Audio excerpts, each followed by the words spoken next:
എന്തിനാ സുധീഷ് ഇങ്ങനെ mood out ആവുന്നേ? എന്റെ കാര്യം അമ്മയോട് പറഞ്ഞോ? ഏയ് ഇല്ല, അതിനുള്ള സന്ദർഭം കിട്ടിയില്ല. പക്ഷേ എൻ്റെ കല്യാണം താമസിപ്പിക്കാൻ പാടില്ലെന്ന് അമ്മ വാശി പിടിക്കുക. എന്താ അമ്മയോട് പറയേണ്ടെന്ന് എനിക്കൊരു രൂപവും കിട്ടുന്നില്ല. എന്റെ കോഴ്സ് എനിക്കത് മുടക്കാൻ പറ്റില്ല സുധീഷ്. അതിന് ഞാനും തയ്യാറല്ല. ഈ ജോലിയും വെച്ച് നിന്നെ ഞാൻ കല്യാണം കഴിച്ചാലേ അവസാനം നമ്മൾ തമ്മിൽ അടിയാവും.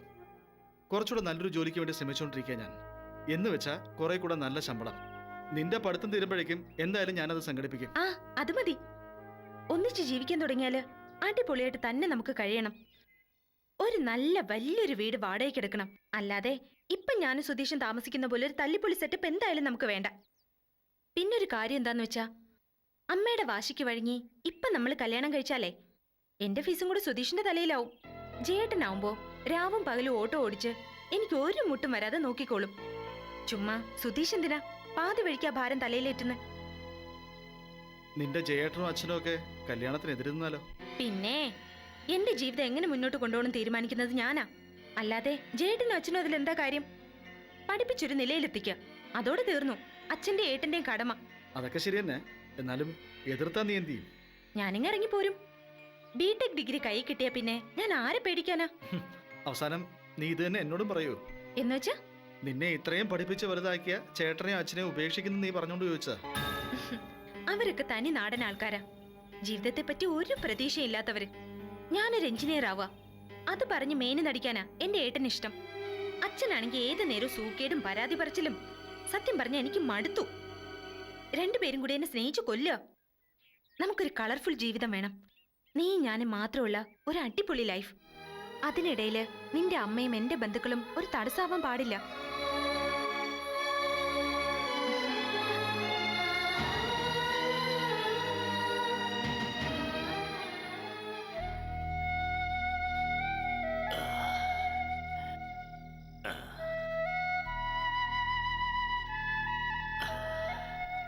മക്കളുടെ സ്നേഹത്തിന്റെ സുഖം ഒന്ന് വേറെ തന്നെയാണ്. അച്ഛനത് പറയാ. ഇങ്ങനെ കുഴമ്പ് പുരട്ടി തടവുമ്പോൾ എൻ്റെ നെഞ്ച് കിടന്ന് പഠിക്കണ അച്ഛൻ അറിയണില്ല. എന്തിനാ അത്? ഈ കൈ തളർന്നു പോയതല്ലേ മോനെ, അത് നീ തടവി നേരെയാക്കി. അച്ഛാ, വിശപ്പ് തോന്നുന്നുണ്ടോ? ഇപ്പൊ ഒന്നും എനിക്ക് വേണ്ട. എനിക്ക് നല്ല സുഖം തോന്നുന്നുണ്ട്. ഇത്തിരി നേരം നീ ഇങ്ങനെ എൻ്റെ അടുത്ത് നിന്നാ മതി.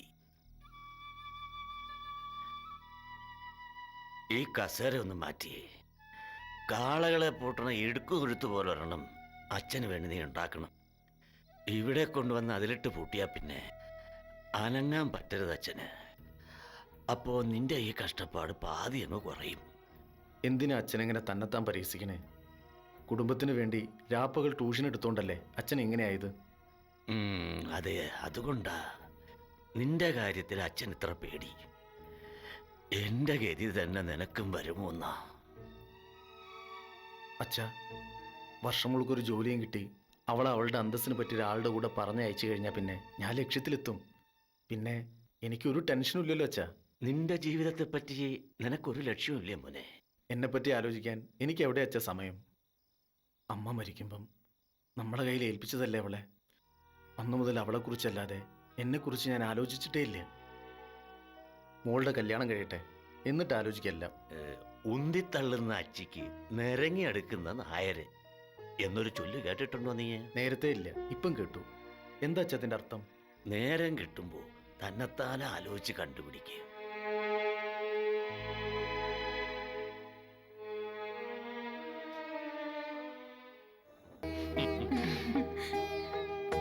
ഇനി ഒരിക്കലും അപ്പൂപ്പന് കാണാൻ പറ്റത്തില്ലെന്നാ വിചാരിച്ചത്. എന്തായാലും കണ്ണടയും മുമ്പ് കാണാൻ സാധിച്ചല്ലോ. അപ്പൂപ്പന് സന്തോഷമായി കുഞ്ഞെ. സാഹചര്യങ്ങൾ കാരണം 5-8 കൊല്ലമായിട്ട് ഇങ്ങോട്ട് വരാൻ പറ്റില്ല എന്നുള്ളത് സത്യ. പക്ഷേ മറക്കാനും ഉപേക്ഷിക്കാനും കഴിയുന്ന ബന്ധമാണോ അച്ഛാ? ജനിച്ചു വളർന്ന നാടിനെയും വീടിനെയും പറ്റി ആലോചിക്കുമ്പോൾ അച്ഛൻ്റെയും ത്രേസ്യമ്മച്ചിയുടെയും മുഖവാ ആദ്യം മനസ്സിൽ വരിക.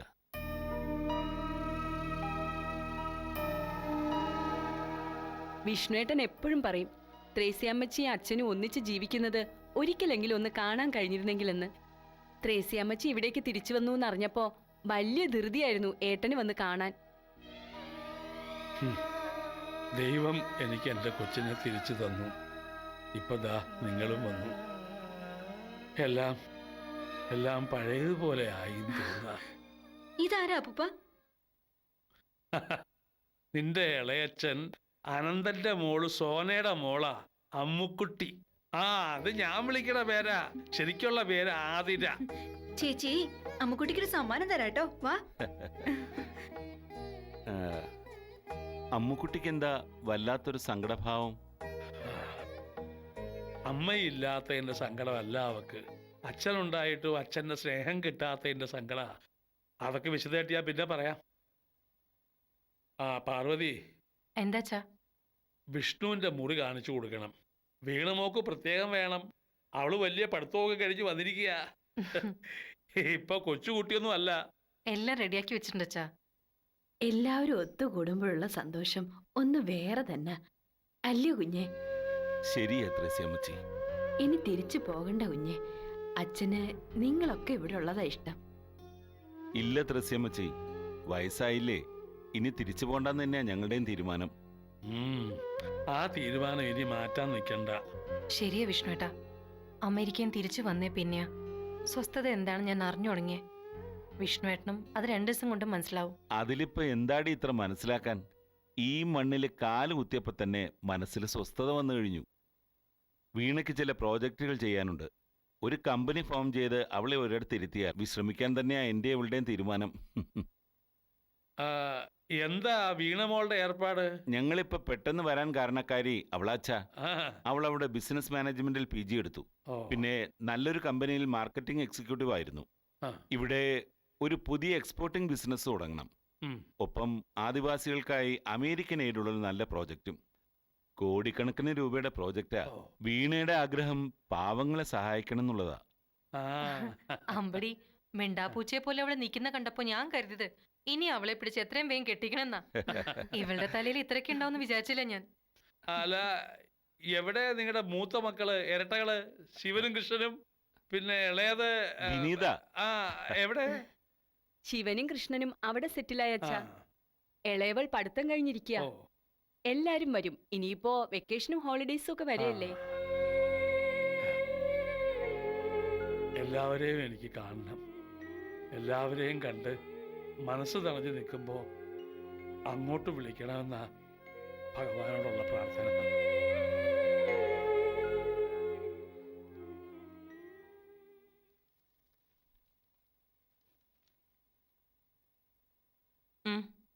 അമ്മേ, നീരേറ്റ വിഷ്ണു സാറിന്റെ പുതിയ കമ്പനിയിൽ ഒരു വേക്കൻസി വന്നിട്ടുണ്ട്.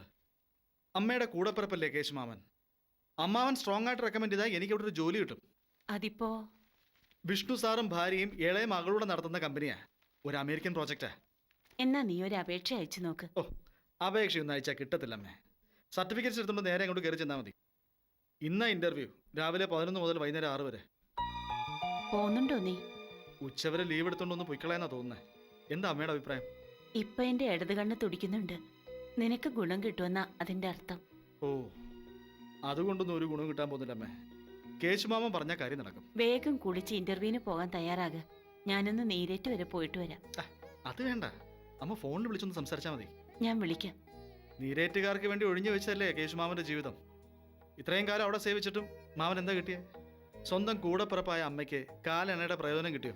കേശുവേട്ടൻ നീ കരുതുന്ന പോലെ അല്ല മോനെ. നീരേറ്റ് കൃഷ്ണപിള്ളയെന്ന് വെച്ചാ ഏട്ടന് ദൈവ. എന്തായാലും നിന്റെ കാര്യം ഞാൻ പറയാം. അമ്മേ, രാവിലെ 2-3 മണിക്കൂർ വന്ന് ജോലി ചെയ്യാൻ ആരെങ്കിലും ഏർപ്പാടാക്കട്ടെ. ഞാൻ സുഖമില്ലാത്ത അമ്മ എത്രയെന്ന് വെച്ചാ ഇങ്ങനെ. അങ്ങനെ ഒരു ചിന്ത നിനക്കുണ്ടെങ്കിൽ കല്യാണമെന്ന് കേൾക്കുമ്പോ എന്തിനാ നീ മുഖം തിരിച്ചു കളയുന്നേ? പിന്നെയും കറങ്ങി തിരിഞ്ഞ് അമ്മ അവിടെ തന്നെ എത്തിയല്ലോ. എടാ, നിനക്ക് 10 വയസ്സുള്ളപ്പോ നിന്റെ അച്ഛൻ മരിച്ചതാ.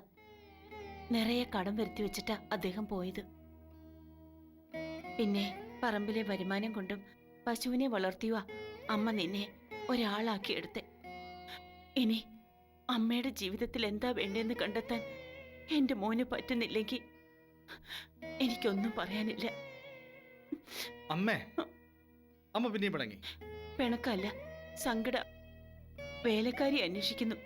അതാണോ ഇനി അമ്മയുടെ ജീവിതത്തിൽ വേണ്ടത്? ഇത്രയും കാലം ഇവിടുത്തെ സകല പണികളും ഞാൻ ഒറ്റയ്ക്കാ ചെയ്തേ. ഇനി അങ്ങനെ തന്നെ നടക്കും, കാലൻ വിളിക്കുന്നത് വരെ. ഏയ്, അമ്മ വിഷമിക്കണ്ട. അച്ഛനുണ്ടാക്കിയ എല്ലാ കടവും ഞാൻ വീട്ടും.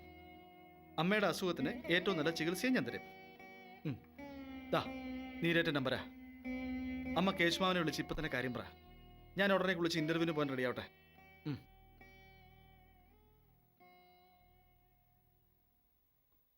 ഹലോ, ആരാ? കേശുവേട്ടനാ? ഏട്ടാ, ഞാനാ ശ്യാമള. ഏട്ടാ, ഒരു സഹായം വേണം. സുധീഷിന് വിഷ്ണുവിന്റെ പുതിയ ഓഫീസില് ഒരു ജോലിക്കാര്യം.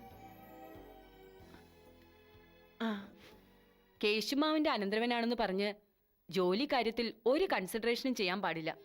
അത് തന്നെ ഞാനും പറയുന്നേ. പക്ഷേ ഡാഡിക്ക് ഇക്കാര്യത്തിൽ വലിയ സെന്റിമെന്റ്സാ. അതെ, കുറച്ചൊക്കെ സെന്റിമെന്റ്സ് ഉണ്ട് മോളെ. നിനക്കറിയില്ല, നീരേറ്റ് തറവാടിന് ഇക്കണ്ട സ്വത്തുക്കളൊക്കെ ഉണ്ടാക്കാൻ ആ പാവം വൃദ്ധൻ ഒരുപാട് വിയർപ്പൊഴുക്കിയിട്ടുണ്ട്. എന്നും എൻ്റെ അച്ഛൻ്റെ വലങ്കൈയായിരുന്നു. സ്വന്തമായ ഒരു ജീവിതം പോലും ഉണ്ടാക്കാൻ ശ്രമിക്കാതെ അദ്ദേഹം ഇപ്പോഴും അച്ഛനു വേണ്ടി അധ്വാനിക്കുക. അത് നിനക്കറിയില്ല.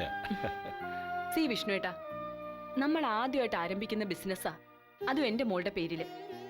അതിന് ഒരു മാനേജറെ നിയമിക്കുമ്പോൾ നല്ല ക്വാളിഫിക്കേഷനും എക്സ്പീരിയൻസ് ഉള്ള ആള് തന്നെ വേണം. കേശുമാവന്റെ അനന്തരവൻ എന്നൊക്കെ പറഞ്ഞാ നട്ടലില്ലാത്ത ഏതോ പയ്യൻ അവനെ വഴിയുള്ളൂ. അതെ ശ്വേത. ഡാഡി, ഇക്കാര്യത്തിൽ സെന്റിമെന്റ്സ് ഒന്നും വേണ്ട. തീരുമാനം ഞാൻ എടുക്കാം. He's my manager. അതുകൊണ്ട് എന്റെ ഇഷ്ടം ഡാഡി സമ്മതിച്ചേ പറ്റൂ. ഓക്കേ, അമ്മയും മകളും പിടിച്ച മുയലിന് എന്നും രണ്ട് കൊമ്പാണല്ലോ. ആയിക്കോട്ടെ ആയിക്കോട്ടെ. May I come in sir? Oh sure, come on Sudheesh. കേശുമാൻ പറഞ്ഞിരുന്നു, ടേക്ക് യുവർ സീറ്റ്. വേണ്ട സർ, ഞാനിവിടെ നിന്നോളാം. No, it's an interview. Be seated. Thank you. Come on, നിങ്ങളുടെ സർട്ടിഫിക്കറ്റ്സ് തരിക. അമ്മയ്ക്ക് എങ്ങനെയുണ്ട്? അസുഖത്തിന് കുറവുണ്ട്. എന്നാലും അച്ഛൻ പോയ പിന്നെ അമ്മയ്ക്ക് എപ്പോഴും സങ്കടാ. ആ, റാങ്ക് ഹോൾഡർ പി ജി? അതെ. പിന്നെ വലിയ കമ്പനിയിലൊന്നും ചേരാതിരുന്നത്? അത് ചേർന്നതാണ്. പലപ്പോഴും പലരുടെ ഇഷ്ടം കൊണ്ട് പോകാൻ പറ്റിയില്ല. What you expect from us? I mean salary. അത് എത്രയായാലും വിരോധമില്ല മാഡം. ഞാൻ ആത്മാർത്ഥമായി ജോലി ചെയ്തോളാം. ആര് ഗ്രീഡി? എന്താ പണത്തിനോട് ഇത്ര കൊതിയാ? കൊതിയല്ല, ആവശ്യങ്ങൾ. അമ്മയ്ക്ക് ചികിത്സയ്ക്ക് തന്നെ വലിയ തുക വേണം. പിന്നെ അച്ഛൻ വരുത്തി വെച്ച കടങ്ങള്. ഓക്കെ സുധീഷ്, ഞങ്ങൾ വിവരം അറിയിക്കാം. Thank you madam. Thank you sir.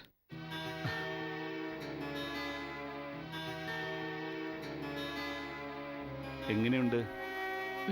Smart boy. പക്ഷെ പണക്കൊതിയനാ. എന്താ, നിനക്ക് പണം വേണ്ടേ?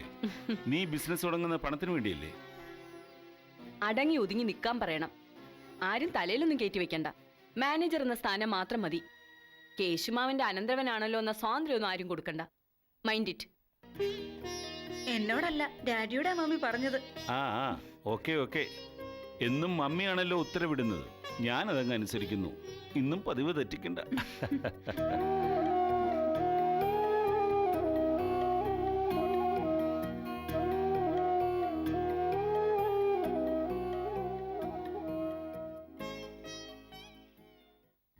കൊച്ചമ്മേ, കുഞ്ഞിന് കുഴപ്പം വല്ലതും പറ്റുമോ? പേടിക്കാതിരിക്കടി. മരുന്ന് തുടർച്ചയായി കഴിക്കണം. പിന്നെ 2 ആഴ്ച കൂടുമ്പോൾ ഒരു ഇഞ്ചക്ഷൻ എടുക്കണം. അത് യൂട്രസിന് ബലം കൂട്ടാനാ. അതിനൊക്കെ വലിയ കാശാവോ? ആവും. ഒരു ഇഞ്ചക്ഷൻ 650 രൂപയാ. മാസം 1300 അതിന് തന്നെയാവും. ടാബ്ലറ്റ്സ്, ടോണിക്ക്, പിന്നെ ഇവിടെ താമസിക്കുന്നതിന്റെ വാടക എല്ലാം കൂടി മാസം ഒരു 10,000 രൂപയാവും. എന്താ, ബില്ലെഴുതട്ടെ? അവള് കാശിന്റെ കണക്ക് വയ്ക്കുന്നു. നിന്റെ അപ്പാപ്പൻ കേക്കണ്ട. കുറഞ്ഞത് 1 കോടിയെങ്കിലും വിലമതിക്കുന്ന തറവാട് സ്വത്ത് ഇപ്പോഴും നിന്നെ കാത്തവിടെ കാട് പിടിച്ച് കിടക്കുക. എന്നിട്ട് കഞ്ഞിക്ക് വകയില്ലാത്ത പോലെ കാട്ടിൽ ചെന്ന് കിടക്കുന്നു. നാടോടുമ്പോൾ നടുവേ ഓടണം ചിന്നു. നിനക്ക് നല്ല തല്ല് കിട്ടാത്തതിന്റെ കുറവാ. കരിമനും കിട്ടണം നല്ല തല്ല്. അത് കരിമൻ അവന്റെ കാടും ആദിവാസി കോളനി ഉപേക്ഷിച്ച് വരത്തില്ല. നീയും കരിമനും കാടിന്റെ മക്കളെ നന്നാക്കാൻ കുറെ ശ്രമിച്ചാണല്ലോ. എന്നിട്ടെന്തായി? അവസാനം നിങ്ങൾ കാട് മുടിക്കുന്ന കുറ്റവാളികളായി. എന്നിട്ട് മതിയായില്ലേ രണ്ടാൾക്കും? ചിന്നു, ഒരു കാര്യം ഞാൻ പറയാം. തറവാട് സ്വത്തുക്കൾ നീ വേണ്ടെന്ന് പറയുന്നത് നിന്റെ വയറ്റിൽ കിടക്കുന്ന കുഞ്ഞിനോടുള്ള അനീതിയാ. ഈ കുഞ്ഞ് വളർന്നു വലുതാവുമ്പോൾ ചിലപ്പോ അറിയും അമ്മയ്ക്ക് അവകാശപ്പെട്ട സ്വത്തുക്കള് അമ്മ ഉപേക്ഷിച്ചു എന്ന്. അന്ന് നിന്റെ മകനോ മകളോ ആരായിരുന്നാലും തിരിഞ്ഞെന്നും ചോദിക്കും, എനിക്കും കൂടി അവകാശപ്പെട്ടത് അമ്മ എന്തിനാ ഉപേക്ഷിച്ചെന്ന്. അന്ന് നിനക്ക് അവകാശപ്പെടാനും ചൂണ്ടിക്കാണിക്കാനും നിന്റെ കാർഡ് പോലും ബാക്കിയുണ്ടാവില്ല. ഇതൊക്കെ അപ്പാപ്പൻ എന്നോട് പറഞ്ഞിട്ടുണ്ട്. എന്ത് വേണമെന്ന് എനിക്കൊരു നിശ്ചയമില്ല സത്യത്തില്. എല്ലാരും കൂടി എന്നെ ഓരോന്ന് പറഞ്ഞ് പേടിപ്പിക്കോ? അല്ല കുട്ടി, ദൈവം സഹായിച്ച് നിന്റെ കുഞ്ഞിനെ നിനക്ക് ആരോഗ്യത്തോടെ തന്നെ കിട്ടും. അതിനെ കാട്ടിക്കൊണ്ടുപോയി തന്നെ വളർത്തണോ നിനക്ക്? നീ വെറൊരു കാട്ടുപെണ്ണല്ല, നീരേറ്റ തറവാട്ടിലെ അംഗം കൂടിയാ. അപ്പോ ഞങ്ങളെ പോലെ തന്നെ നീയും ജീവിക്കണമെന്ന് പറയാൻ അവകാശമില്ല ഞങ്ങൾക്ക്. നീ അങ്ങനെ ജീവിക്കുന്ന കാണാൻ ആശയില്ലേ നിന്റെ അപ്പാപ്പന്? എന്നെക്കാളിപ്പോ എന്റെ അച്ഛന് നിന്നെയാ ഇഷ്ടം. അതിന്റെ കാരണം അച്ഛൻ തന്നെ പറയും, എന്റെ കുഞ്ഞിന് ആരുമില്ല മോളേന്ന്. എനിക്ക് എന്റെ കരുമിനെ വിട്ടൊരു ജീവിതം ഇല്ല കൊച്ചമ്മ.